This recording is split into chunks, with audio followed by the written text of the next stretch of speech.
நான் யார் என்றா வினவுகிறீர்கள்? சொல்கிறேன் கேளுங்கள்.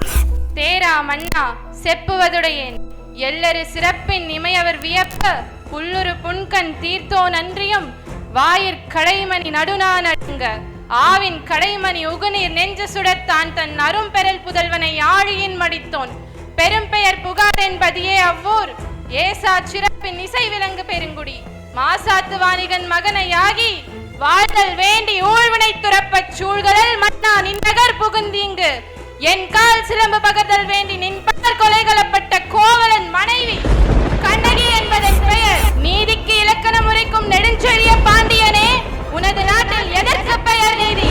நல்லான் வகுத்ததோ நீதி? அல்ல, வல்லான் வகுத்ததே நீதி.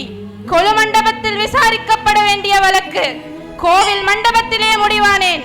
குற்றம் சாற்றப்பட்டவரின் மறுப்புகளுக்கு மதிப்பளிக்காமல் கொலைவாளின் வேலை அத்தனை அவசரமாக முடிவானேன். இதற்கு பெயரா நீதி? இதற்கு பெயரா நியாயம்? இதற்கு பெயரா அரசு? உனக்கு பெயரா அரங்காக்கும் மன்னன்?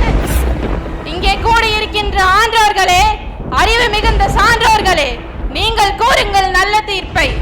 கோப்பெருந்தேவியின் சிலம்பை கோவலன் திருடினார் என்பது குற்றச்சாட்டு, அதற்கு மரண தண்டனை. அது ஆராயாமல் அளித்த தீர்ப்பு, அதற்கு மன்னன் பொறுப்பு. இதுவே என்னுடைய வழக்கு. வழக்கிற்கு ஆதாரம் இந்த சிலம்பு. கோப்பெருந்தேவியின் சிலம்பில் உள்ள பரல்கள் முத்துப் பரல்கள், ஆனால் என்னுடைய சிலம்பில் உள்ள பரல்கள் மாணிக்க பரல்கள். இன்னும் சந்தேகம் இருந்தால் பார்த்துக் கொள்ளுங்கள். அழியட்டும், வீழ்ந்து ஒழியட்டும். நீதி தவறிய பாண்டியா, உன்னுடைய சாவை துடைக்கக்கூடிய பாதை சாவு ஒன்றுதான்.